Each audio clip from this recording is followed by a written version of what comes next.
हरिः ओं श्रीगुरुभ्यो नमः हरिः ओं ॐ पार्थाय प्रतिबोधितां भगवता नारायणेन स्वयं व्यासेन ग्रथितां पुराणमुनिना मध्ये महाभारतम् अद्वैतामृतवर्षिणीं भगवतीम् अष्टादशाध्यायिनीम् अम्ब त्वामनुसन्दधामि भगवद्गीते भवद्वेषिणीम् यं ब्रह्मा वरुणेन्द्ररुद्रमरुतः स्तुन्वन्ति दिव्यैस्तवैः वेदैः साङ्गपदक्रमोपनिषदैः गायन्ति यं सामगाः ध्यानावस्थिततद्गतेन मनसा पश्यन्ति यं योगिनः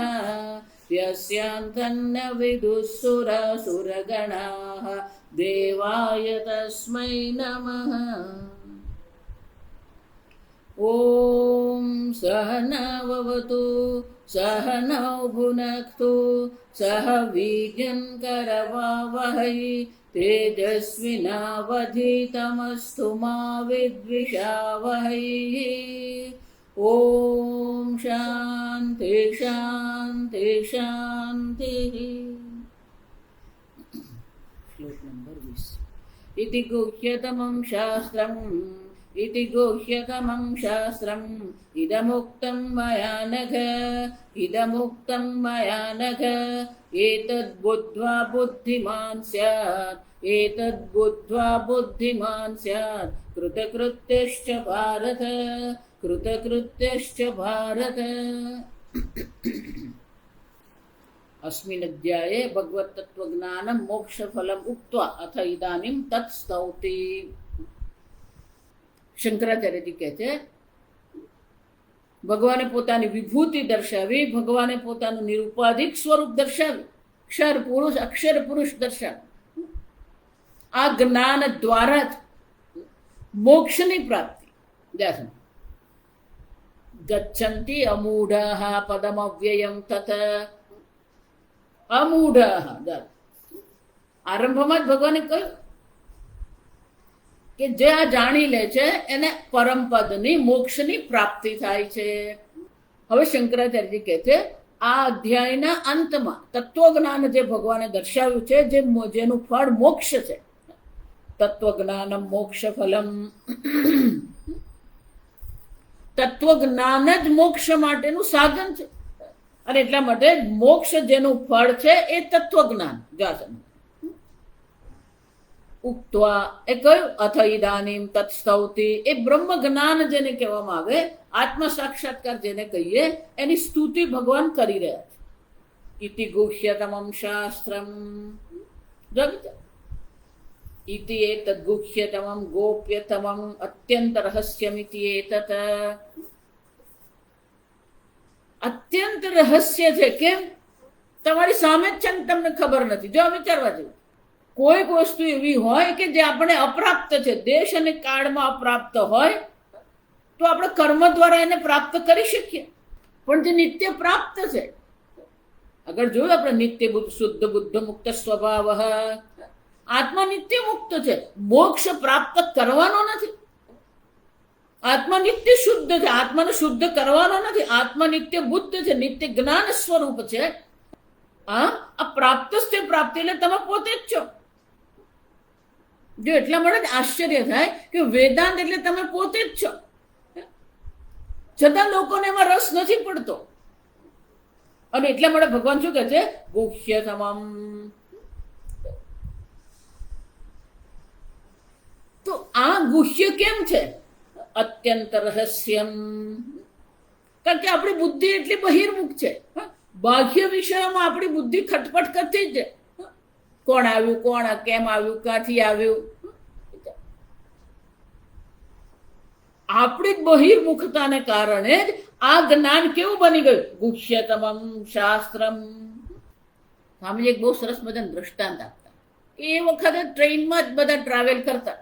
એક શેઠ વેપાર માટે નીકળ્યા. એ વખતે આ બેંક કે ક્રેડિટ કાર્ડ કે ડેબિટ કાર્ડ એવું કઈ હતું નહીં. એટલે માલ લેવા જવું હોય તો શું કરવું પડે? રોકડા લઈને જ જવાનું હોય.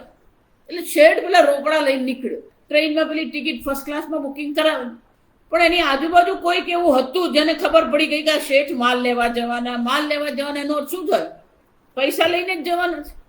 એટલે એણે પણ એ ફર્સ્ટ ક્લાસમાં એ જ કેબિનમાં, શેઠની જ કેબિનમાં પોતાનું બુકિંગ કરાવ્યું. આખી રાતની ટ્રાવેલિંગ જ જોશે. બપોરે બેઠા એટલે શેઠ સાથે એને બહુ સારી વાત કરી. શેઠને એક ડર કે અમારા પૈસા જતા રહેશે તો, એ કોઈના પર વિશ્વાસ મુકાય નહીં. એટલે શેઠ વિચાર કર્યું કરવું શું, લોકર તો છે નહીં અહીંયા. એટલે પેલો જે માણસને એની સાથે મિત્રતા કરી લીધી. પછી એના દેખતા જ પેલા પૈસા ગણ્યા ને પછી કોથળીમાં મૂકી દીધા. એટલે પેલા જોઈ લીધું કે આ પૈસા છે શેઠ પાસે. રાત પડે ને એટલે પછી રાત્રે સૂતા પહેલા જાય પેલું બાથરૂમ જઈ આવે. એટલે ભોજને કર્યું સાથે બેસીને. પેલો ભાઈ ગયો. 5-6 કલાક થઈ જાય ટ્રેનમાં એટલે જવું જ પડે. પેલો ગયો ને પાછો આવ્યો. શેઠ આમ જ શાંતિથી બેઠા. પેલી થેલી જેમાં પૈસા હતા એ થેલી ત્યાં જ પડેલી હતી. શેઠ ગયા. શેઠ થેલી લઈને નહીં ગયા. એટલે આને જરાક શંકા ગઈ કે શેઠ થેલી મૂકીને ગયા, આટલો બધો મારા પર વિશ્વાસ કરે. જેવા શેઠ ગયા ખબર હતી 10-15 મિનિટ સુધી આવશે જ નહીં. એટલે પેલા બધું ફોર્મ ફોડી લીધું. કઈ મળ્યું જ નહીં. જો એના દેખતા જ પૈસા ગણ્યા હતા. નહીં એના શેઠની થેલીમાં નહીં, જે થાલીમાંથી પૈસા ગણેલા એ થેલીમાં પૈસા નહીં. પેલો વિચારમાં પડી ગયો કે ગયા ક્યાં પૈસા. પેલો શેઠ પાછો આવ્યો ને એટલે પાછો પેલો બેસી ગયો શાંતિ. રાત્રે સુઈ ગયા પછી પેલા શેઠ ગોરવા માંડ્યા ને એટલે આને એમ થયું હજી પાછી એકવાર જોઈ લઉં. બધે પ્રયત્ન કરી લીધો એને. શેઠની આ બેગ લીધી, પેલી બેગ, બધું ઊંચું નીચું કરી લીધું. પેલું કઈ મળ્યું જ નહીં. વળી સવાર પડી, શેઠ ઉઠ્યા, બાથરૂમ જઈ આવ્યા, પેલા ચા વડે સ્ટેશન આવી એટલે ચા લીધી. આને માટે ચા લીધી. કઈક ફાફડા નાસ્તા લીધા. પેલો વિચાર કરે કે પૈસા ગયા ક્યાં. આખી રાત એને ઊંઘ આવી નહીં. શેઠને પૂછાય કેમ, એટલે એ પણ પછી ગયો બાદ. પાછો આવીને જોયો ને તો પેલો શેઠ પૈસા ગણે. આ વિચાર કરે કે પૈસા તો ક્યાંય હતા ને, એવું બધે શોધી વળો મળ્યા જ નહીં મને. તેને પૈસા ગણ્યા, પેલા થેલીમાં મૂક્યા. એમનું સ્ટેશન આવ્યું ને પેલું ઉતરવાનું, એમનું સ્ટેશન આવ્યું એટલે બધી તૈયારી કરી લીધી ઉતરવા માટે. આ માણસથી રહેવાયું નહીં. એટલે શેઠના પગ પકડીને કે શેઠ, હું કબૂલ કરું કે હું તમારે પણ આ પૈસા ચોરવા માટે હું આવેલો, પણ પૈસા તો મળ્યા જ નહીં. કાલે તમે આ ગણતા હતા, આજે સવારે આ તમે ગણો છો. આખી રાત મેં આ ટ્રેનના ડબ્બામાં બધે શોધી, મને મળ્યા નહીં પૈસા. તમે મૂકેલા ક્યાં પૈસા? પેલો શેઠ હસી પડે. પેલો કે પણ તમે મૂક્યા ક્યાં થાય તમે કહો. શેઠ કે બીજે ક્યાંય નહીં, તારી થાલી મૂકી દીધી.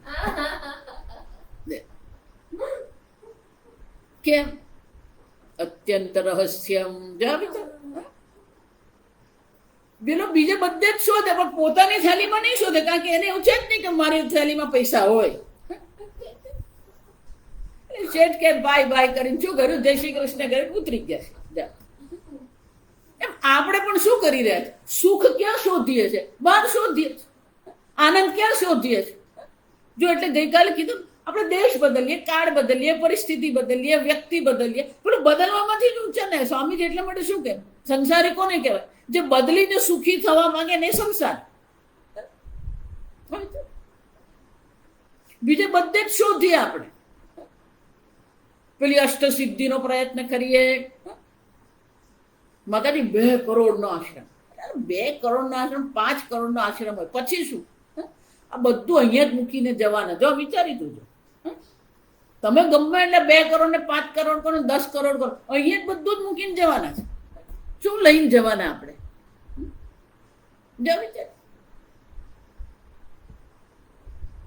આશ્રમ બનાવ્યા પછી જો તમને રડવું આવતું હોય ને તો આ સમજ હકીકત કહું, એવા લોકો નહીં જાણ આશ્રમ બનાવ્યા પછી રડતા હતા. તમે આશ્રમ બનાવ્યા પછી રડતા હોય તો પછી એનો અર્થ શું થયો? ભલે બાહ્ય દ્રષ્ટિ બહુ સીધી દેખાય, જો મિત્ર બાહ્ય દ્રષ્ટિ શું લાગે? મોટો આશ્રમ, 250 લોકો મહાશિવરાત્રીમાં ત્યાં ગઈ, પેલા રૂમમાં બેસીને રડે. જો મિત્ર બહારનું સિદ્ધ કર્યા પછી પણ જો આંતરિક રીતે તમને શાંતિ નથી, જો ગઈકાલે એટલે કેવું પ્રસન્ન ચેતસ, તમારું મન પ્રસન્ન છે કે નહીં? આ સમૂઢ એટલે શું છે?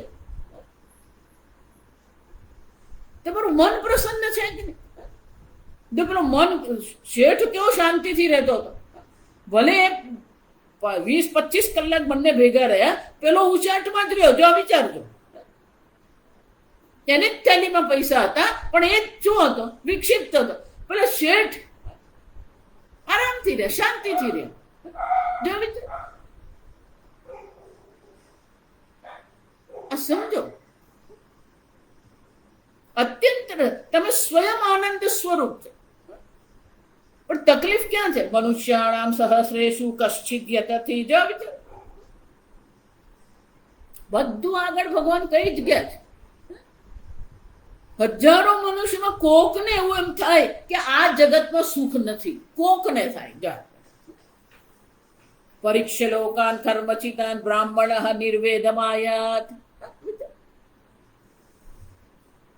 કોઈક એવા નિર્ણય પર આવે કે આ જગતમાં સુખ નામની વસ્તુ નથી. જન્મ મૃત્યુ જરા વ્યાધિ દુઃખ દોષ અનુદર્શનમ. વૈરાગ્ય થયા પછી પણ શું છે?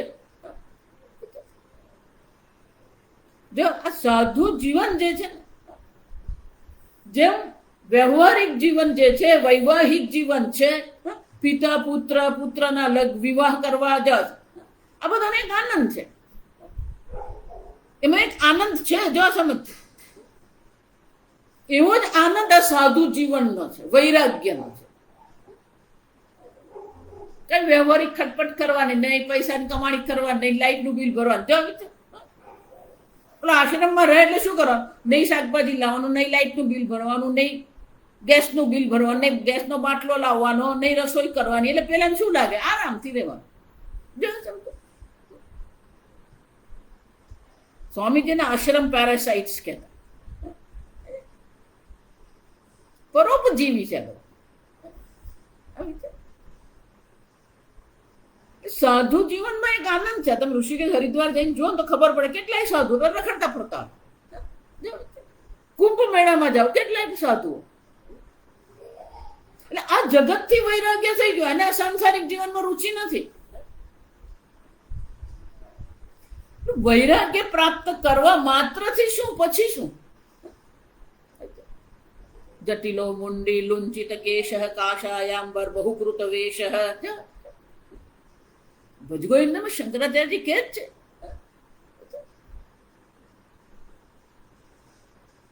આ વિચારી. એટલે એક પ્રકારનો આનંદ છે, ત્યાગનો એક આનંદ છે, વૈરાગ્યનો આનંદ છે એમાં.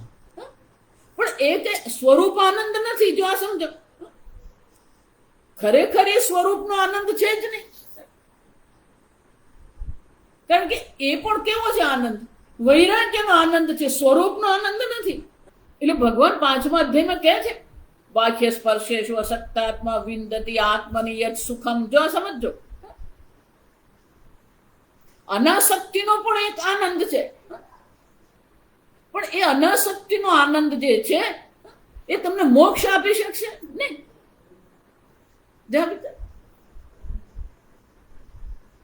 ભજગોવિંદમાં શંકરાચાર્યજી કહે છે કે પેલો વૃક્ષ નીચે રહે છે, કૌપિન પહેરે છે, હાથમાં જ ભિક્ષા લઈ લે, કરતલ ભિક્ષા. સાધુ જીવનની એક મસ્તી છે, સાધુ જીવનનો એક આનંદ છે.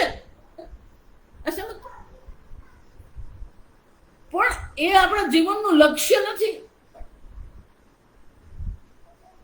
વૈરાગ્ય થયા પછી પણ, સાધુ જીવન પ્રાપ્ત કર્યા પછી પણ વ્યક્તિ આ મોક્ષ બ્રહ્મ જ્ઞાન પ્રાપ્ત કરે.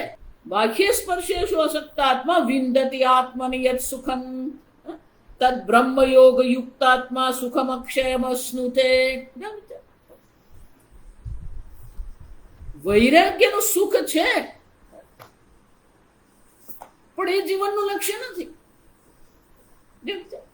અને એટલે ભગવાન શું કહે છે? ઇદમ ગુહ્યતમમ શાસ્ત્રમ.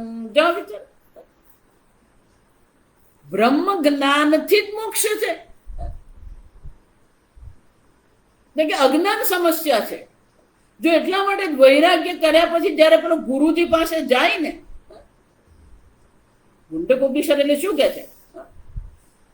પરીક્ષે લોકાન કર્મચિતાન બ્રાહ્મણ નિર્વેદમાયાત. એને વૈરાગ્ય થઈ ગયું, આ જગતની ખટપટમાં નથી પડવું.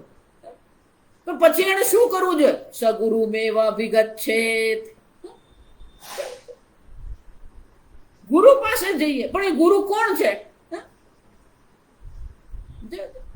મોટો આશ્રમ બની ગયો એટલે ગુરુ બની ગયા. સ્વામીજી બહુ સરસ કહેતા, પેલી લાંબી સફેદ દાઢી જો લોકોને એવું, જેટલી દાઢી લાંબી ને એટલે ગુરુ મોટા. લોકો કેવું કેવું કલ્પના કરે. ગીતામાં 4th અધ્યાયમાં ભગવાન તદ્વિધિ પ્રણિપાતે ને પરિપ્રશ્ને ને સેવયા. આ જાણી લે તું આત્માને અર્જુન. પણ એને માટે શું કરવું પડે? સગુરુ મેવા વિગચ્છેત.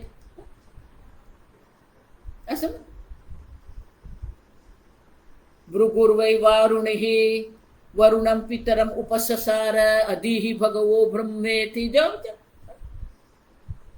ભૃગુર્વૈ વારુણિ. ભૃગુ ઋષિ વરુણના પુત્ર, પણ જ્યાં બ્રહ્મ જ્ઞાન પ્રાપ્ત કરવાનું હતું તો પોતાના જ પિતાને ગુરુ બનાવીને શું કર્યું? ઉપસસાર વિધિવત. શંકરાચાર્ય કહે છે વિધિવત એ પોતાના પિતાજીના શિષ્ય બન્યા, વિધિવત શિષ્ય બન્યા. અને શિષ્ય બનીને શું કર્યું? તમારે પગ દબાવી આપો. અધિહિ ભગવો બ્રહ્મેતિ. સગુરુમેવા વિગચ્છેત શ્રોત્રિયમ બ્રહ્મનિષ્ઠમ. તો એ ગુરુ પાસે જવું પડે. ગુરુ કોણ છે? શ્રોત્રિયમ બ્રહ્મનિષ્ઠમ. શાસ્ત્રમ અધીતેતિ શ્રોત્રિય. જે શાસ્ત્રનું અધ્યયન કરે છે અને જે શાસ્ત્રનું અધ્યયન કરાવે છે એને શ્રોત્રિય કહેવામાં. સ્વાધ્યાય પ્રવચનાભ્યામ ન પ્રમદિતવ્ય. જે આ પ્રકારથી શાસ્ત્ર અધ્યયન કરાવે છે, પોતે શાસ્ત્ર અધ્યયન કરે છે, જો આ સમજ. એમ નહીં માનતા સ્વપ્નમાં આવીને ગુરુજી મને બ્રહ્મ જ્ઞાન આપી જવાનું. સ્વપ્નમાં અજ્ઞાનની નિવૃત્તિ થવાથી જાગ્રતના અજ્ઞાનની નિવૃત્તિ નહીં થાય. જાગ્રતના અજ્ઞાનની નિવૃત્તિ કરવી. અજ્ઞાનેન આવૃતમ જ્ઞાનમ તેન જ મુખ્યંતિ જંતવઃ. એટલે પ્રારંભમાં મેં શું કહ્યું? અપ્રાપ્તસ્ય પ્રાપ્તિ નથી, પ્રાપ્તસ્ય પ્રાપ્તિ તમારી પાસે જ છે, તમે જ છો. પણ તમે તમારા વિશે અભિપ્રાય શું બનાવીને બેઠા? હું મનુષ્ય છું, હું દેહ છું, હું સ્ત્રી છું, હું પુરુષ છું, હું માતા છું, હું પિતા છું. અનેક પ્રકારના અધ્યારોપ કરીને આપણે બેઠા છે. એ અધ્યારોપની નિવૃત્તિની આવશ્યકતા છે. જેટલા જેટલા અધ્યારોપ કરી રાખ્યા છે એ પ્રત્યેક અધ્યારોપની આપણે નિવૃત્તિ કરવી પડે. અને એટલા માટે તમે સ્વયં છો એટલે જ અતિ રહસ્ય, અત્યંત રહસ્ય. રાજવિદ્યા રાજગુહ્યમ જોઈ ગયા 9મા અધ્યાયમાં આપણે. રાજગુહ્યા નામ રાજા.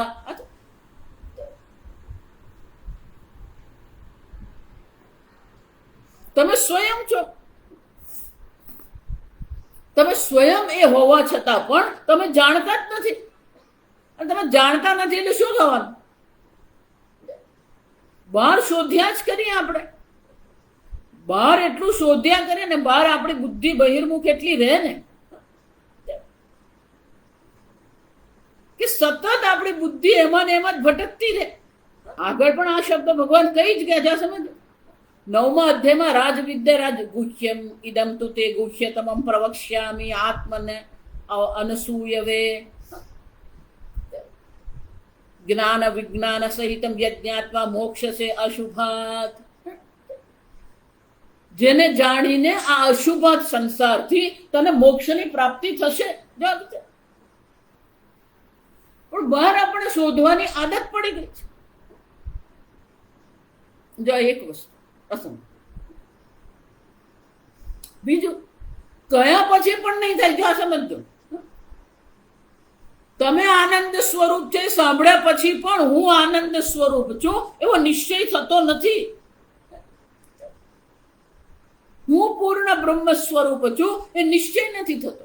તે કે મનમાં જે કઈ અધ્યારોપ કરીને રાખ્યા છે, છિદ્યતે હૃદય ગ્રંથિ, આ હૃદય ગ્રંથિ છે. જન્મો જન્મથી આપણે પોતાના વિશે અનેક પ્રકારના અભિપ્રાય બનાવીને આવે. જો એટલે જ હું હંમેશા કહું કે ઘડો અને માટી આપણે એમ કહીએ કે દોરડું ને સાપ એમ કહે, એ દ્રષ્ટાંત બહુ સરળ છે.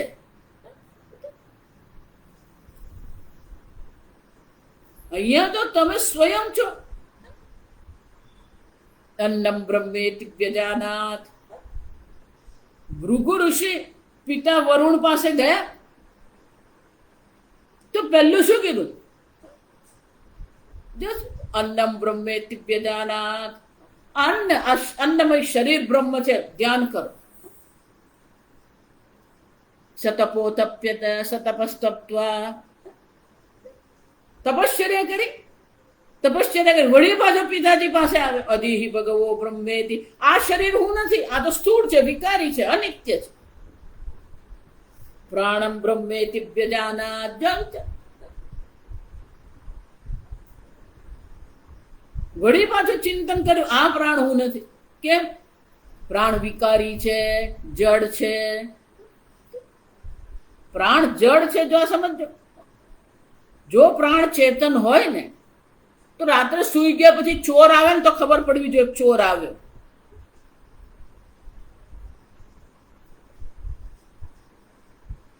અધિહિ ભગવો બ્રહ્મેતિ.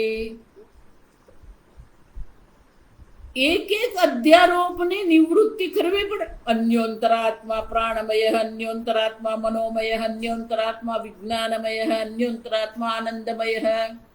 એટલા માટે અત્યંત રહસ્યમય છે. કેમ? આમ તો કોઈને ખબર પડતી જ નથી. અને ધારો કે પણ ઉપદેશ કરે ભગવાન આગળ કહે શ્રુત્વાપી ન વેદ કશ્ચિત. આશ્ચર્ય છે. આત્મા દર્શન પણ આશ્ચર્ય છે, આત્મા શ્રવણ પણ આશ્ચર્ય છે, આત્માનો ઉપદેશ કરવો પણ આશ્ચર્ય છે. આશ્ચર્યવદ પશ્યતિ કશ્ચિદેનમ આશ્ચર્યવદ વદતિ તથૈવ ચાન્યઃ. આશ્ચર્યવત શૃણોતિ કશ્ચિત શ્રુત્વાપી ન વેદ કશ્ચિત. શાસ્ત્ર શ્રવણ થયા પછી પણ જ્ઞાન નથી થતું. જો વિચાર, કેમ? કે વ્યક્તિત્વનું નિર્માણ નથી. જ્યાં સુધી તમારા વ્યક્તિત્વનું નિર્માણ નહીં થાય, કોટી જન્મ સુધી શાસ્ત્ર શ્રવણ કરતા રહેશો, એ બ્રહ્મ જ્ઞાન નહીં થાય. આ મનુષ્ય જન્મ દુર્લભ છે. મનુષ્ય જન્મમાં મોક્ષની ઈચ્છા થવી દુર્લભ છે. મોક્ષની ઈચ્છા થઈ, વૈરાગ્ય થઈ ગયો. શાસ્ત્ર શ્રવણ દુર્લભ છે. શાસ્ત્ર શ્રવણ થયા પછી પણ પોતાના વ્યક્તિત્વનું નિર્માણ કરવામાં આપણે પ્રમાદ કરીએ છીએ. ભગવાન એટલા માટે તમે જુઓ, બ્રહ્મજ્ઞાની માટે જેટલા શ્લોકો ભગવાને લખ્યા કયા છે એના કરતા વધારે વ્યક્તિત્વ નિર્માણના શ્લોકો છે. કેમ ભગવાન આગ્રહ કરે છે? અવ્યભિચારેણ ભક્તિ યોગેન મામ સેવતે મયી ચ અનન્ય યોગેન ભક્તિ અવ્યભિચારિણી. જીવનમાં ભક્તિ છે કે નહીં? ઈશ્વર પર શ્રદ્ધા છે કે નહીં? અસમજ. ઈશ્વરનો અનુગ્રહ છે, મનુષ્ય જીવન મળ્યું. ઈશ્વરનો અનુગ્રહ છે, વૈરાગ્ય થયો. ઈશ્વરનો અનુગ્રહ છે, શાસ્ત્ર મળ્યું. ઈશ્વર કૃપા છે, ગુરુ કૃપા છે, શાસ્ત્ર કૃપા, છતાં જ્ઞાન નથી થતું. જો વિચાર, નાયવાત્મા બલહીનેન લભ્યઃ. જો વિચાર, બલહીને આત્મબળ નથી આપણા.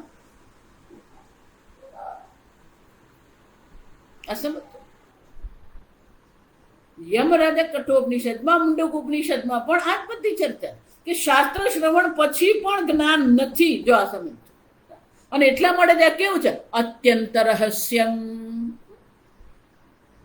ઇદમ શાસ્ત્રમ ગુહ્યતમમ.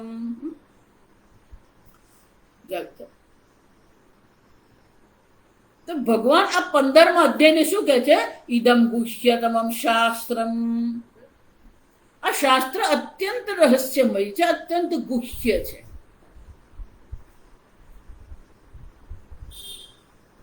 આ શાસ્ત્ર એવું કેમ કે છે ભગવાન અહીંયા? એટલે શંકરાચાર્ય, યદ્યપિ ગીતાખ્યમ સમસ્તમ શાસ્ત્ર ઉચ્યતે. ભલે આ સંપૂર્ણ ગીતા છે એને જ આપણે ગીતા શાસ્ત્ર એવું કહીએ છીએ, તથાપિ અયમ એવ અધ્યાય ઇહ શાસ્ત્રમિતિ ઉચ્યતે. છતાં આ એક 15મા અધ્યાયને પણ ભગવાન શાસ્ત્ર એવું કહે છે. ભલે ને આખી ભગવદ્ ગીતા જેને આપણે કહીએ એ શાસ્ત્ર છે, પણ આ 15મો અધ્યાય પણ શાસ્ત્ર છે. કેમ? શાસ્ત્ર કોને કહેવામાં આવે? શાસ્ત્ર કોને કહેવાય? 4 વસ્તુ હોવી જોઈએ. વિષય, પરમપદ એ વિષય છે. પ્રયોજન, ગચ્છન્તિ પદમ અવ્યયમ ન નિવર્તન્તે. જેને પ્રાપ્ત કર્યા પછી એને પાછું આવવાનું થતું નથી, મોક્ષની પ્રાપ્તિ છે. વિષયની અહીંયા ચર્ચા છે, મોક્ષ ફળની ચર્ચા અહીંયા છે. પ્રયોજન, અધિકારી નિર્માણ મોહાજિત સંગ દોષા પશ્યંતિ જ્ઞાન ચક્ષુષ. આગલા શ્લોકમાં કીધું, અસમ્મૂઢ જાનાતિ પુરુષોત્તમમ. આ અધિકારી છે, વિષય છે, પ્રયોજન છે, અધિકારી છે, સંબંધ છે. જે અસમ્મૂઢ અસમ્મોહ છે એને જ આ બ્રહ્મ જ્ઞાન થાય છે. નિર્માણ મોહ કહીને ભગવાન શું કહે છે? આ પ્રકારથી તત્પરિમાર્ગિતવ્યમ યસ્મિન ગતા ન નિવર્તન્તિ ભૂયઃ. આમ અધિકારીત્વ કોને કહેવાય, એ અધિકારીત્વ કેમ પ્રાપ્ત કરવું, એ બધી ચર્ચા ભગવાને કરી. અધિકારીને જ બ્રહ્મ જ્ઞાન થાય છે, અને બ્રહ્મ જ્ઞાનથી જ મોક્ષ છે.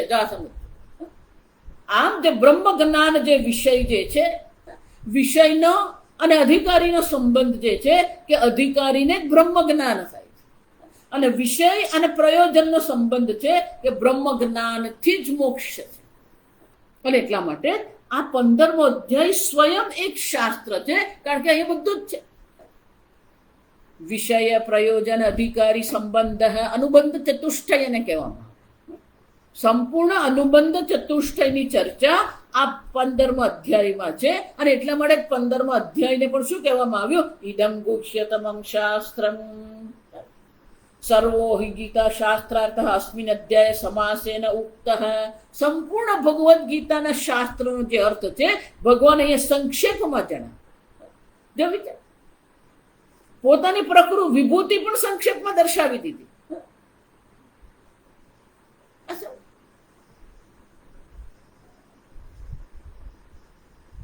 ન કેવલમ સર્વઃ વેદ ઇહ પરિસમાપ્ત. એટલું જ નહીં, સંપૂર્ણ વેદના અર્થની પણ પરિસમાપ્તિ અહીંયા જ છે. યસ્તમ વેદ સ વેદવિત વેદસ્ય સર્વૈરહમેવ વેદ ઇતિ ઉક્તમ. ભગવાન સ્વયં જ આ ગીતા અહીંયા કહે છે, વેદ દ્વારા જાણવા યોગ્ય હું છું. વિચાર, અને વેદને જાણનારો પણ હું જ છું. આ સંપૂર્ણ વેદ શાસ્ત્રનો નિચોડ જેને આપણે ગુજરાતીમાં કહીએ એ સાર જે છે એ આ 15મો અધ્યાય છે. કર્મ જે છે કેવા છે? કર્મની પણ નિંદા પહેલા કરી દીધી કે આ કર્મ કરીને શું કરતા રહીએ છીએ આપણે? આ સંસાર વૃક્ષમાં આપણે ભટકતા જ રહીએ છીએ.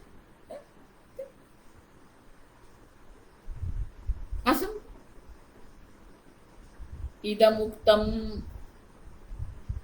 કથિત મયા હે અનઘ અપાપ. પણ આ બ્રહ્મ જ્ઞાન કોને થઈ શકે? અનઘ અપાપ, જેની બુદ્ધિમાં પાપ અધર્મ નથી. જો એટલે વારંવાર તમને કહું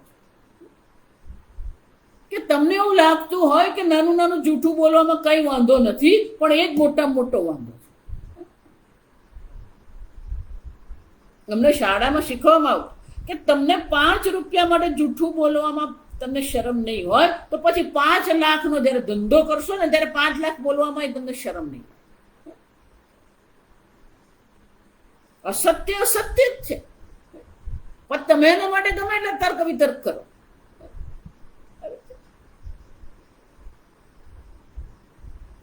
મુશ્કેલી ત્યાં જ છે જો કે આપણે અધર્મથી ખસી શકતા નથી અને ધર્મનું અનુષ્ઠાન કરી શકતા નથી. ધર્મનું અનુષ્ઠાન કરવું હોય ને તો બળ જોઈએ, આત્મબળ. હું ખોટો છું તો પોતાને ખોટો કહેવામાં પણ બળ જોઈએ. હા, મેં ખોટું કર્યું, પોતાના જ વ્યક્તિત્વનું નિર્માણ કરો. એટલે માટે ભગવાન અર્જુનને શું કહે છે? અનગ હે અપાપ. પાપ રહિત છે, જેના મનમાં કોઈ પાપ જ નથી. અર્જુન શબ્દનો પણ અર્થ શું થાય? આર્જવાત અર્જુન, જે આર્જવ, જેના વ્યક્તિત્વમાં શું. ઘણી વાર લોકો બોલે શું, કરે શું, અભી બોલા, હમણાં જ કંઈક બોલે પછી હમણાં જ કંઈક બદલી નાખે. આમ પેલો આંતરિક સંઘર્ષ છે. અર્જુન એટલે જે આર્જવ છે, આંતરિક કોઈ સંઘર્ષ નથી. જે બોલીએ છીએ એ જ કરીએ છીએ, એવું જ વિચારીએ. વિચાર, વાણી અને વર્તનમાં એકતાનતા જોઈએ, એને જ અર્જુન કહેવાય. અંગ્રેજીમાં એને એલાઇનમેન્ટ કહેવામાં. એકતાનતા. આમ ભગવાન અર્જુનને કહે છે, અર્જુન, જો આગળ પણ 16મા અધ્યાયમાં પણ ભગવાન કહે છે કે અર્જુન, તું ચિંતા નહીં કર. આ બધી અસુરી સંપત્તિ સાંભળીને તું ગભરાઈ નહીં જતો. કેમ? તું દૈવી સંપત્તિથી યુક્ત છે.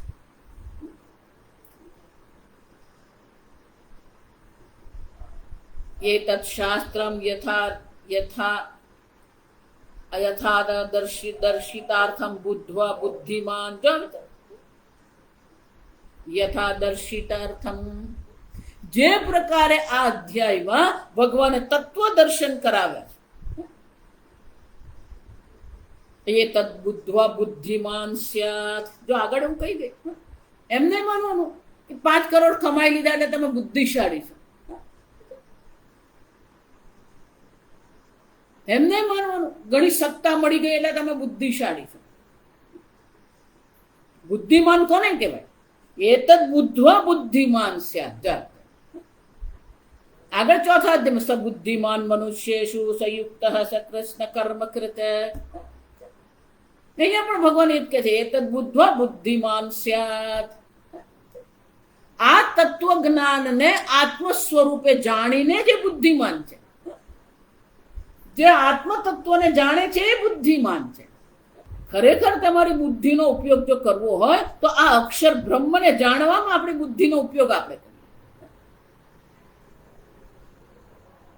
પણ આપણે તો કંઈક બીજું જ જાણતા હોઈએ. સ્વામીજી એને માટે કહેતા કે સ્વામીજી જયારે બ્રહ્મચારી હતા, 58-60ની વાત છે. સ્વામીજી ત્યારે બેંગ્લોરમાં રહેતા. કોઈકના ઘરમાં નાનું અમસ્તું ગેરેજ જેવું હતું ને, ત્યાં એમને રહેવા આપ્યું. ત્યાં પેલું ટાઈપરાઇટર પુસ્તક સાથે રહેતા, અને પછી પેલું માસિક પત્ર બહાર પાડતા. સ્વામીજી મૂળ ચેન્નાઈમાં રહેતા, મદ્રાસમાં. પછી અહીંયા રહેવા આવ્યા. અહીંયાથી બધું પ્રકાશન કરવાનું હોય એટલે જાતે બધું ટાઈપ કરે, પછી પેલા પ્રિન્ટરને ત્યાં જાય, પછી બધું છપાવે, છપાવીને બધું મોકલવાનું, બધું જ કરતા. એટલે સ્વામીજી જયારે ત્યાં મદ્રાસમાં હતા ને, ત્યારે એમને એક મિત્ર હતા જે એમની સાથે ભજન કીર્તન કરતા, એમની સાથે ચિન્મયાનંદના પ્રવચનોમાં જતા. એટલે એક વાર એમનો પેલો પત્ર આવ્યો કે આવતા મને 10 દિવસની મને રજા છે, તો મારી ઈચ્છા છે કે હું તારી પાસે રહેવા આવું. એટલે સ્વામીજી એને પત્ર પાછો લખ્યો કે હા તું આવી જા, તું આ ટ્રેનમાં આવજે, હું તને લેવા આવી જઈશ, પછી આપણે સાથે રહીશું. એટલે પેલા આવે.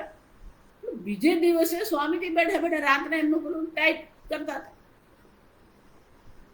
એ વખતે તો 11 વાગે તો બહુ મોટી વાત કહેવાય. 10 સવા 10 એટલે બધાને ત્યાં ઘરની લાઈટ બંધ થઈ ગઈ, સુઈ ગયા હોય. સ્વામીજીને પેલું કાલે પેલા પ્રકાશન માટે આપવાનું હતું એટલે સ્વામીજી બેઠા. પેલા 11 વાગ્યા તોય પેલો આવ્યો નહીં, એમ દેખાય ને વિચાર કરે કે હજી ગઈકાલે જ આવ્યો બેંગ્લોરમાં, અને રાત પડે ક્યાં જતો રહ્યો, અટવાઈ ગયો ક્યાં, કે કંઈક શેરીમાં અટવાઈ ગયો, ક્યાં ગયો. સ્વામીજી વિચાર કરવા મને ક્યાં શોધવા જાઉં, ચિંતામાં પડી ગયા સ્વામીજી કે ક્યાંક અટવાઈ ગયો. અને રાત પડે ઘર શોધવું પાછું તકલીફ પડે, પાછું આવવું. એ જવાનું નહીં, મોબાઈલ નહીં, ફોન કંઈ જ નહીં જવાબ. તો એ સ્વામીજી બેઠા બેઠા ચિંતા કરે કે ગયો ક્યાં જવાબ. 12 વાગે રાત્રે આવ્યો. જા સ્વામીજી પણ પછી શું કરવું, એટલે પેલા લેખ લખવાનું ને સ્વામીજી વિચાર કર્યું કઈ નહીં, ચાલો હવે આવે ત્યાં સુધી બેઠો બેઠો લખ્યા કરું. એટલો આવ્યો અને એકદમ ખુશ પ્રસન્ન દેખાય. સ્વામીજી કાલે ભાઈ તું ક્યાં ગયો તો? હું તો ચિંતા કરતો કે ના, હું કહી તો ગયો તો હું જરાક આમ ફરી આવું. એટલે ભાઈ ફરી આવે પણ તું 12 વાગ્યા અત્યારે આટલો બધો ખુશ કેમ દેખાય, શું થયું? શું કેમ તમને જ ખબર કે ત્રીજે ઘરે શું? સ્વામીજી કે ભાઈ ત્રીજે ઘરે મને તો ખબર નથી. ના રે, હું તો આમ ચાલવા નીકળ્યો હતો ને, ત્રીજું ઘર અહીંયા છે, ત્રીજું ઘર છે ને ત્યાં પાના રમતા હતા, એટલે હું એની સાથે પાના રમવા ગયો. પાના રમવા 12 ક્યાં વાગી ગયા મને ખબર નહીં પડી. સ્વામીજી કે હું ત્યાં 2 વર્ષથી રહું છું, મને નહીં ખબર કે ત્રીજે ઘરે પાના રમાય, અને આને બીજે દિવસે ખબર પડી ગઈ ત્યાં પાના રમાય. બુદ્ધિ જ આપણી પેલે તું ઓલા તારું ધ્યાન નહીં જો. એટલે હું કહું પણ શિબિરમાં જાય તો કઈ ડાયો છે ને ને 2 દાડા, ત્રીજે દિવસથી ચાલુ જ થઈ જાય. ક્યાંથી આવ્યા, કેટલા છોકરાઓ છે, પેલા આશ્રમમાં રહીને પાછું એ જ કરે. બુદ્ધિમાન કોને કહેવાય? એ તદ્બુદ્ધવા બુદ્ધિમાન સ્યાત. આ તત્વ જ્ઞાનને આત્મ સ્વરૂપ, આ બ્રહ્મને, આ પુરુષોત્તમને આત્મ સ્વરૂપે જાણવું એ બુદ્ધિમાન છે. પણ આપણે એના સિવાય બાકીનું બધું જ જાણવાનું ગમે. માંડુક્યમાં પણ એ જ છે, સ આત્મા સવિજ્ઞેય, આત્મા જ્ઞાન યોગ્ય છે. ભૃગુર્વૈ વારુણી, ભૃગુ ઋષિ, તો ભૃગુ ઋષિ પિતા વરુણ પાસે ગયા, અધિહિ ભગવો બ્રહ્મેથી. તો પિતા વરુણ, ગુરુ વરુણજી શું કહ્યું?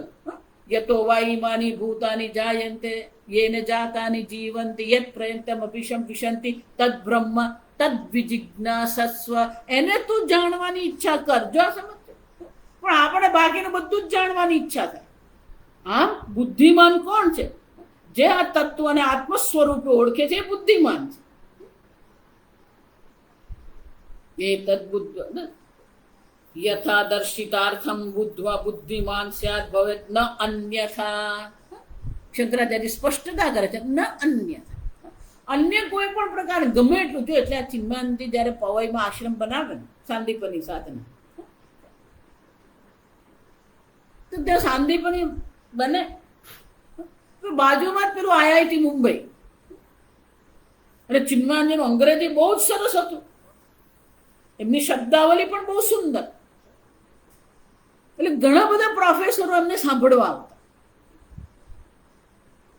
IIT ના બધા પ્રોફેસરો અહીંયા સાંભળવા આવતા સ્વામીજી. એ મને 2-3 જણા તેમના શિષ્ય બની ગયા હતા. પણ એક હતો ને જરા પેલો તર્ક વિતર્ક વાળો હતો. એટલે હંમેશા સ્વામીજી સાથે તર્ક કરે, પેલું વિજ્ઞાનની દ્રષ્ટિએ સમજવાનો પ્રયત્ન કરે. એટલે એક દિવસે તર્ક કરતો ને ચિન્મયાનંદજી આ બધા ગુરુઓ છે, ચિન્મયાનંદજી મોડા પર જ કહી દીધું, તારા ક્ષેત્રમાં તું પ્રોફેસર છે, વેદાંતમાં હું પ્રોફેસર. ભલે તમારા ક્ષેત્રમાં તમે ગમે એટલા બુદ્ધિમાન હોય, પણ જ્યારે તમે વેદાંતમાં આવો ને ત્યારે તમે ઝીરો જ કહેવાય. જો આ વિચાર, ભલે બાહ્ય દ્રષ્ટિએ ગમે એટલી બુદ્ધિ હોય. કેમ? કારણ કે બાહ્ય જગત શું છે? સ્થૂળ જગત છે. જો સમજો, સ્થૂળ જગતનું ચિંતન કરી કરીને આપણી બુદ્ધિ એવી સ્થૂળ બની ગઈ છે, બુદ્ધિને સૂક્ષ્મ બનાવવી પડે. જો એટલે જ વૈરાગ્ય થયા પછી પણ આ તત્વમાં રુચિ એટલા માટે થતી નથી કારણ કે પેલી બુદ્ધિમાં એવી સૂક્ષ્મતા આવતી જ નથી. બુદ્ધિમાં એકાગ્રતા, તીક્ષ્ણતા આવતી જ નથી. દૃશ્યતે તું અગ્ર્ય બુદ્ધ્યા સૂક્ષ્મયા સૂક્ષ્મદર્શિભિઃ. બુદ્ધિને સૂક્ષ્મ બનાવવી હોય ને, એક જ ઉપાય છે અને એ છે ભક્તિ. ઈશ્વરની ભક્તિથી જ તમારી બુદ્ધિ સૂક્ષ્મ બને. કેમ? કારણ કે આ જગતનો સૌથી સૂક્ષ્મ તત્વ જો હોય તો ઈશ્વર તત્વ છે. આ જગતની અંતર્ગત વિચારીએ તો સૌથી સૂક્ષ્મ તત્વ જે છે ઈશ્વર તત્વ. તમારી બુદ્ધિ પાણી જેવી છે, જેનો વિચાર કરો એવું બની જાય. સ્થૂળ જગતનો વિચાર કરતા રહે તો સ્થૂળ જ બનવાનું. જેટલું આ સ્થૂળ ચિંતન છૂટે ને, ઇન્દ્રિયાણી પરાણ્ય ઇન્દ્રિયભ્ય પરમ મનઃ. જો સમજો, ભગવાન કહે છે એ સ્થૂળથી સૂક્ષ્મ તરફ કેમ જવાય? 3જા અધ્યાયના અંતિમ 2 શ્લોકમાં ભગવાને કીધું, ઇન્દ્રિયના વિષયો જે છે એનાથી સૂક્ષ્મ ઇન્દ્રિયો છે. ઇન્દ્રિયો કેમ? પુષ્પ એમ કહીએ તો પુષ્પ મર્યાદિત છે, પણ ઇન્દ્રિય જે છે અનેક પ્રકારના રંગ પુષ્પને જોઈ શકે છે, એનો વિસ્તાર છે. ઇન્દ્રિયથી પણ સૂક્ષ્મ મન છે. ઇન્દ્રિય પરમ મનઃ મનસસ્તુ પરા બુદ્ધિ.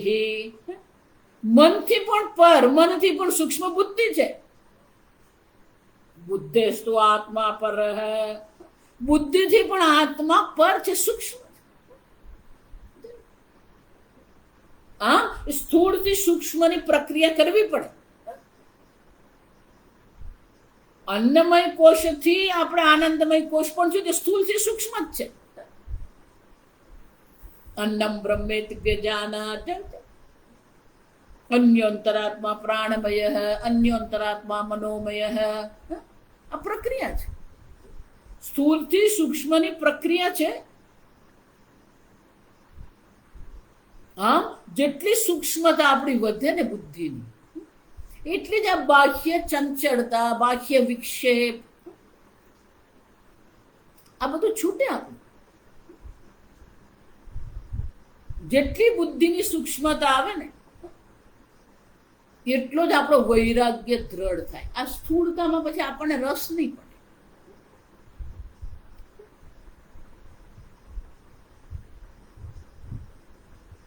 અને આ સૂક્ષ્મ બુદ્ધિથી આ તત્વજ્ઞાન યથાદર્શિતાર્થમ બુદ્ધ્વા જાવે તો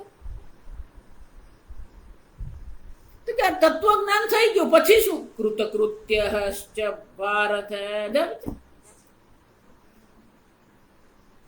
જેને આ બ્રહ્મ જ્ઞાન થઈ ગયું એ બુદ્ધિમાન છે અને એ કૃતકૃત્ય છે. સબુદ્ધિમાન કૃતકૃત્યશ્ચ. શંકરાચાર્યજી આ કૃતકૃત્ય કોને કહેવાય એ વિસ્તારથી સમજાવે.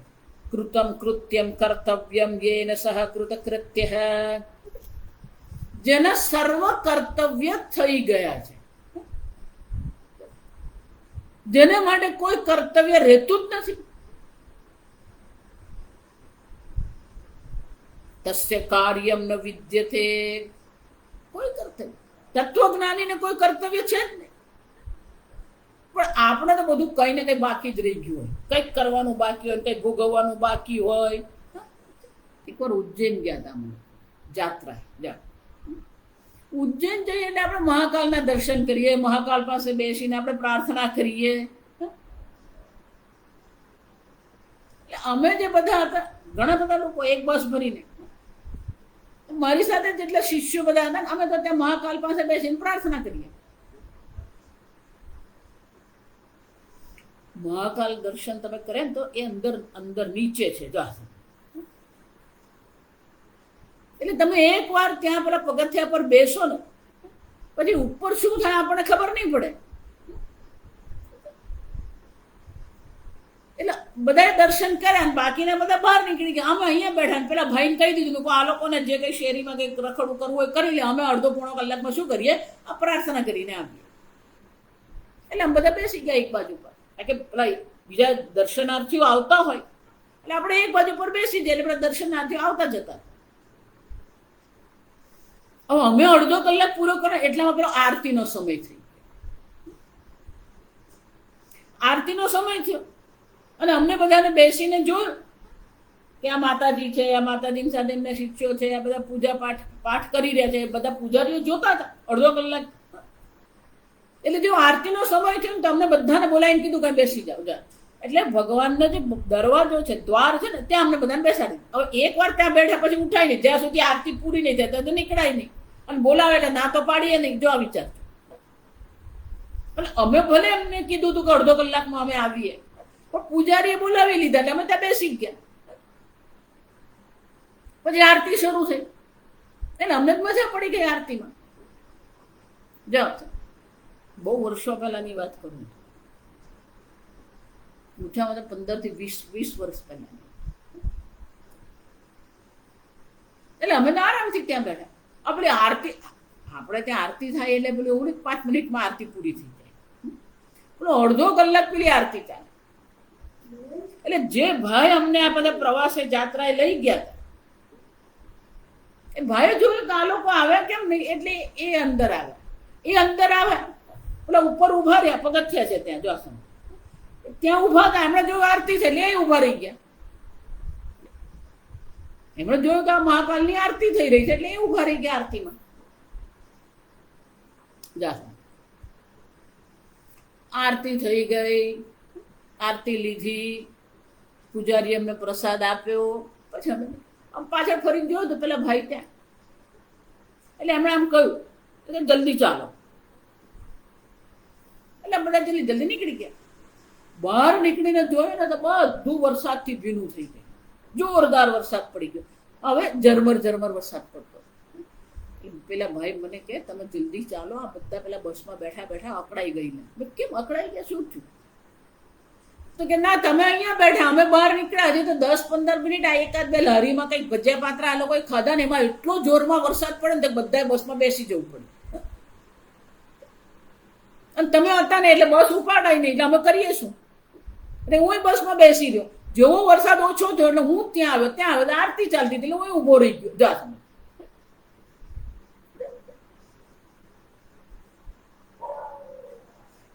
અમે ગયા એટલે મેં બધાને કહી દીધું મોડું ચૂપ રાખજો અને કશું બોલતા નહીં, ચૂપચાપ ત્યાં નીચું મોડું રાખીને બેસી જજો. કારણ કે ખબર જ હતી વાણીનો પ્રહાર થવાનો જ છે. આપણી બુદ્ધિ ક્યાં જાય છે? એટલે પેલો એક ભાઈ બોલ્યો, હું તો બીજા એક ભાઈને કહ્યું, હું તો તમે રાહ જોતો હતો. કેમ? અરે એટલી સરસ કચોડી મળે ને, તમે રહી ગયા ખાવા. મહાકાલના દર્શન કરવાના છે, જ્યોતિર્લિંગ છે. જો કાળના પણ કાળ ઈશ્વરના આપણે દર્શન કરવાના, પણ પેલા કચોડી દેખાય.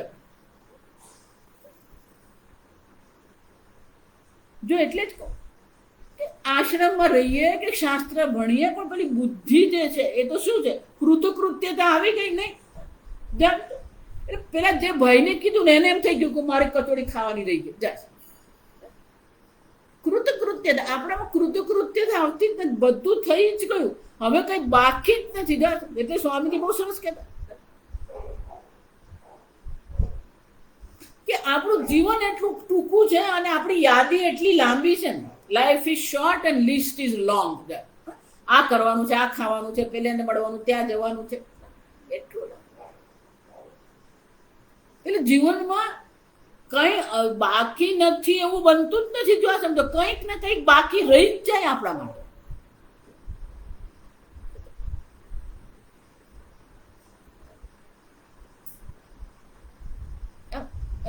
અને ધારો કે આપણને એ બાકી નહીં લાગતું ને તો પેલો બીજો એવી રીતે પ્રશ્ન પૂછે ને કે આપણા મનમાં પછી એ મગજમાં આવી જાય કે આ મારું રહી ગયું. પેલો પ્રશ્ન જ એવી રીતે પૂછે. બોલે ભાઈ મને આપણે માતાજી કૈલાસ આશ્રમ જઈએ, કૈલાસ શું કહેવાય,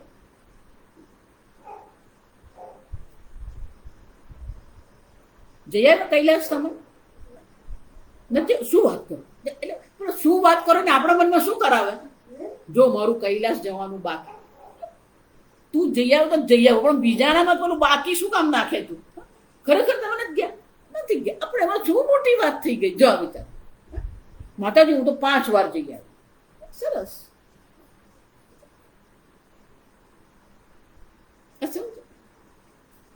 કૈલાસ માનસરોવર નહીં જયા, માતાજી અમરનાથ જઈ આવ્યા ના, નથી જઈ આવ્યા એમાં કઈ મોટું ગુમાવી દીધું. જો વિચાર પેલો સામે વાળો પ્રશ્ન એવો પૂછે ને એટલે આપણા મગજમાં શું આવી જાય, હા જો મારું બાકી રહી ગયું. એટલે સ્વામીજી બહુ સરસ કે જે આપણને બાકી નહીં લાગતું હોય ને તો પેલો બાજુવાળો આપણામાં પેલું બાકી મૂકી જાય. જો આપણે મહાકાલના દર્શન કર્યા, આરતી કર્યા, પણ શું બાકી રહી ગયું, કચોડી ખાવાની બાકી રહી જા, કંઈક ને કંઈક બાકી જ રહે, પેલી કૃતકૃત્યતા આવે જ નહીં આપણામાં. જો મારા વખાણ કરું છું એમ નથી કે ત્યાં સમજજો, પણ ઋષિકેશ હરિદ્વાર બધા જ જાય, ત્યાં જાય એટલે હરિદ્વાર પર હરખી પેઢી જાય, પછી પેલું મનસા દેવીના દર્શન, ચંડી દેવીના દર્શન કરી આવે, નીલકંઠના દર્શન કરી આવે.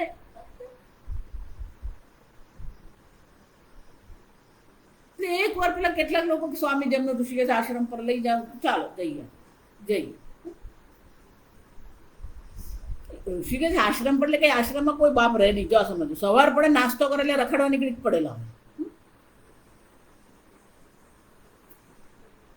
મેં કીધું પેલા આશ્રમમાં પેલા એકદમ મેં કહું ભાઈ તું આ લોકોને જ્યાં ફરવું હોય ત્યાં ફરવા લઈ જાય, કે માતા તમે ચાલો. મેં કહું હું ક્યાંય આવું નહીં, મને અહીંયા આશ્રમમાં આનંદ છે. મનસા દેવી જઈ આવ્યા, ચંડી દેવી જઈ આવ્યા, નીલકંઠ બીજે દિવસે જઈ આવ્યા, આ બધું કરી આવ્યા ને પછી મને કહે માતાજી તમે દર્શન કર્યા? મેં કહ્યું અમે નથી કર્યા.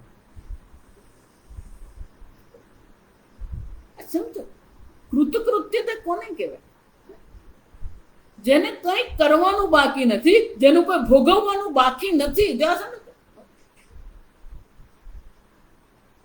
વિશિષ્ટ જન્મ પ્રસૂતેન બ્રાહ્મણ યત કર્તવ્યમ તત્ સર્વમ ભગવત તત્વે વિદિતે કૃતમ ભવેત ઇત્યર્થઃ. ભગવાનના તત્વને જાણી લઈએ તો જે કરવા યોગ્ય છે એ બધું થઈ જ ગયું છે, કરવાનું બાકી જ નથી. નથી કઈ કરવાનું બાકી, નથી કઈ ભોગવવાનું બાકી. ભગવત તત્વનું જ્ઞાન પ્રાપ્ત કરી લઈએ તો બીજું કઈ રહેતું જ નથી. ન ચ અન્યથા કર્તવ્યમ પરિસમાપ્યતે કશ્ચિદ. શંકરાચાર્યજી કહે છે જ્યાં સુધી આ ભગવાનના તત્વનું જ્ઞાન નહીં થાય ને ત્યાં સુધી કોઈ પણ પ્રકારે કર્તવ્ય કર્મની પરિસમાપ્તિ થતી જ નથી, કોઈની પણ. કશ્ચિત અન્યથા કર્તવ્યમ પરિસમાપ્યતે ન કશ્ચિત. કોઈને પણ આ કર્તવ્ય બુદ્ધિનો અંત આવતો જ નથી. આ જન્મમાં જ નહીં, જન્મો જન્મથી ચક્ર ફર્યા જ કર્યા. આ જન્મ લીધો ને પેલો જન્મ લીધો, અહીંયા ગયા ને ત્યાં ગયા. જાઓ શંકરાચાર્ય કહે છે આ કૃતકૃત્યતા ભગવાને આગળ 4થા અધ્યાયમાં જુદી રીતે દર્શાવી. સર્વમ કર્મ અખિલમ પાર્થ જ્ઞાને પરિસમાપ્યતે. જો અહીંયા કૃતકૃત્યતા કીધી, ત્યાં ભગવાન શું કીધું? સર્વ કર્મ જે છે આ બ્રહ્મ જ્ઞાનમાં જ પરિસમાપ્તિ થઈ જાય. એવમ બહુવિધા યજ્ઞા વિદધા બ્રહ્મણો મુખે. વેદમાં બ્રહ્માજીના મુખથી, ચતુર્મુખ બ્રહ્માજીના મુખથી અનેક પ્રકારના યજ્ઞોની, અનેક પ્રકારના કર્મની ચર્ચા કરવામાં આવી છે, પણ એ કર્મનો અંત જ નથી આવતો. ક્યારે અંત આવે? સર્વમ કર્મ અખિલમ પાર્થ જ્ઞાને પરિસમાપ્યતે. જ્ઞાનમાં જ આ બધા કર્તવ્ય કર્મની પરિસમાપ્તિ છે. એ થકી જન્માગ્રમ બ્રાહ્મણસ્ય વિશેષતઃ પ્રાપ્ય એતત્ કૃતકૃત્ય હિ દ્વિજોઃ ભવતિ નન્યથા ઇતિ માનવમ વચનમ મનુસ્મૃતિ એતદ્ હિ જન્મ સામગ્ર્યમ બ્રાહ્મણસ્ય વિશેષતઃ. આ બ્રાહ્મણ જન્મ મળ્યા પછી, સાધુ જીવન મળ્યા પછી પણ પ્રાપ્યતે તત્કૃતકૃત્ય હિ દ્વિજો ભવતી. આ જન્મની પૂર્ણતા ક્યારે છે?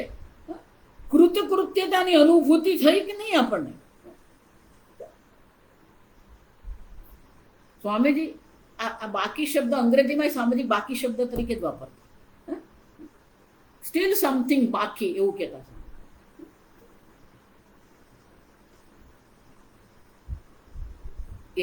યત એતत् પરમાર્થ તત્વં મત્તઃ શ્રુતવાન અસી તતઃ કૃતાર્થઃ ત્વં ભારત. અર્જુન, તું કૃતાર્થ છે. કેમ? તે આમ ભગવત તત્વનું શ્રવણ મારા મુખે કર્યું, તે ભગવત તત્વને સમજી લીધું. તું અર્જુન કૃતાર્થ છે. પણ જેણે આ ભગવત તત્વનું જ્ઞાન પ્રાપ્ત કર્યું નથી એ બુદ્ધિમાન નથી અને કૃતકૃત્ય કોઈ પણ પ્રકારે બની શકે નહીં.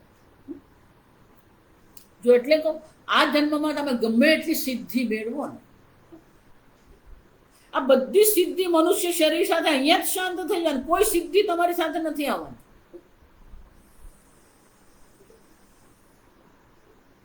અનેક સિદ્ધ પુરુષો છે, આપણે ક્યાં ના પાડીએ? પણ સિદ્ધિ પ્રાપ્ત થવાથી કૃતકૃત્ય થઈ ગયા નહીં. ભગવત તત્વના જ્ઞાનથી જ કૃતકૃત્યતા છે. એ જ બુદ્ધિમાન છે જે ભગવત તત્વને જાણે છે. ઇતિ ગુહ્યતમં શાસ્ત્રમ. આમ આ અર્જુન ગુહ્ય શાસ્ત્ર છે, અત્યંત ગહન શાસ્ત્ર છે. આમ આ થયો 15મો અધ્યાય. ઇતિ શ્રીમદ ભગવદ્ ગીતાસુ ઉપનિષત્સુ બ્રહ્મ વિદ્યાયામ યોગ શાસ્ત્રે શ્રી કૃષ્ણ અર્જુન સંવાદે. આ ભગવદ્ ગીતા છે. પણ એ ભગવદ્ ગીતા કેવી છે? આ ભગવદ્ ગીતામાં ભગવદ્ ગીતાસુ ઉપનિષત્સુ. ઉપનિષદનો સાર જ આ ભગવદ્ ગીતા છે. એના બે જ વિષયો છે. બ્રહ્મ વિદ્યાયામ યોગ શાસ્ત્રે. બ્રહ્મ વિદ્યા એટલે તત્વ જ્ઞાન છે. યોગ શાસ્ત્ર એટલે કે આપણા વ્યક્તિત્વનું નિર્માણ કેમ કરીએ. પછી એમાં યોગ પણ આવી જાય, એમાં ભક્તિ યોગ પણ આવી જાય અને એમાં કર્મયોગ પણ આવી જાય. શ્રી કૃષ્ણ અર્જુન સંવાદે. આ બ્રહ્મ જ્ઞાન કઈ રીતે થાય? ગુરુ શિષ્યના સંવાદથી જ થાય.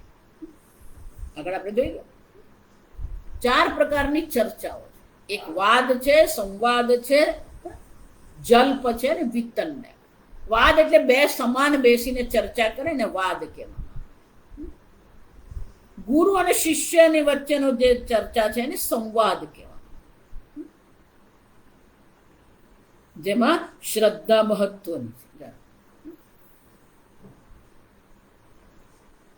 જલ્પ એટલે પોતાના સિદ્ધાંતને પકડીને જ બેઠો છે. એમ જ માને હું જે વિચારું એ જ સાચું. એટલે સતત પોતાને સત્ય પુરવાર કરવાનો પ્રયત્ન કરે, એને જલ્પ કહેવાય.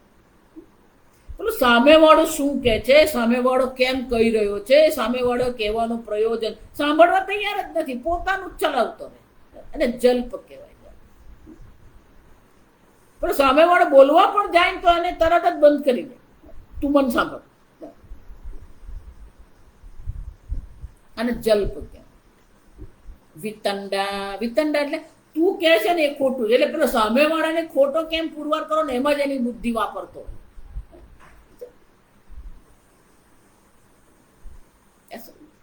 વાદમાં આપણે કંઈક શીખી શકીએ, સમાન વચ્ચે છે. જલ્પ અને વિતંડા જે છે એમાં આપણે કંઈ શીખી શકીએ જ નહીં. પણ આ કોણ? આ શું છે? ભગવદ્ ગીતા. શ્રી કૃષ્ણ અર્જુન સંવાદે. ગીતાચાર્ય ભગવાન શ્રી કૃષ્ણ છે, શિષ્ય અર્જુન છે, અને શ્રી ગુરુ શિષ્ય વચ્ચેનો આ સંવાદ. આ સંવાદમાં પુરુષોત્તમ યોગો નામ 15 પુરુષોત્તમ યોગ નામનો આ 15મો અધ્યાય. અહીંયા પુરુષોત્તમ પરમાત્માની ચર્ચા છે. એનો મુખ્ય વિષય પુરુષોત્તમ પરમાત્માનું જ્ઞાન એ મુખ્ય વિષય હોવાથી જ એને પુરુષોત્તમ યોગ. યોગ એટલે શીર્ષક. અહીંયા યોગ એટલે યોગ નહીં. અહીંયા યોગનો અર્થ શું થાય? આ અધ્યાયનો મુખ્ય વિષય શું છે? યોગ એટલે મુખ્ય વિષય. મુખ્ય વિષય શું છે? પુરુષોત્તમ. પંચદશોધ્યાય, આ 15મો અધ્યાય. હવે આપણે થોડા દિવસ રજા લઈશું. માંડુક્યમાં પણ આપણે અત્યારે રજા. થોડા દિવસ પછી જાહેરાત કરવામાં આવશે, ત્યારે 16મો અધ્યાય આપણે શરૂ કરીશું. ઓમ સ્વસ્તિ પ્રજાભ્યઃ પરિપાલયન્તાં ન્યાયેન માર્ગેણ મહિષાઃ ગોબ્રાહ્મણેભ્યઃ શુભમસ્તુ નિત્યં લોકા સમસ્તા સુખિનો ભવन्तુ કાલે વર્ષતુ પર્જન્યઃ પૃથ્વી સસ્યશાલિની દેશોऽયં ક્ષોભરહિતઃ બ્રાહ્મણા સन्तુ નિર્ભયાઃ ઓમ સર્વેષાં સ્વસ્તિર્ભવતુ સર્વેષાં શાંતિર્ભવતુ સર્વેષાં પૂર્ણં ભવતુ સર્વેષાં મંગલં ભવતુ સર્વે ભવन्तુ સુખિનઃ સર્વે સन्तુ નિરામયાઃ સર્વે ભદ્રાણિ પશ્યन्तુ મા કશ્ચિદ દુઃખભાગ ભવેत् અસતો મા સદ્ગમય તમસો મા જ્યોતિર્ગમય મૃત્યોર્મા અમૃતંગમય. ઓમ પૂર્ણમદ પૂર્ણમિદં પૂર્ણાત પૂર્ણમુદચ્યતે પૂર્ણસ્ય પૂર્ણમાદાય પૂર્ણમેવાવશિષ્યતે. ઓમ શાંતિ શાંતિ શાંતિ. હરિ ઓમ. શ્રી ગુરુભ્યો નમઃ. હરિ ઓમ.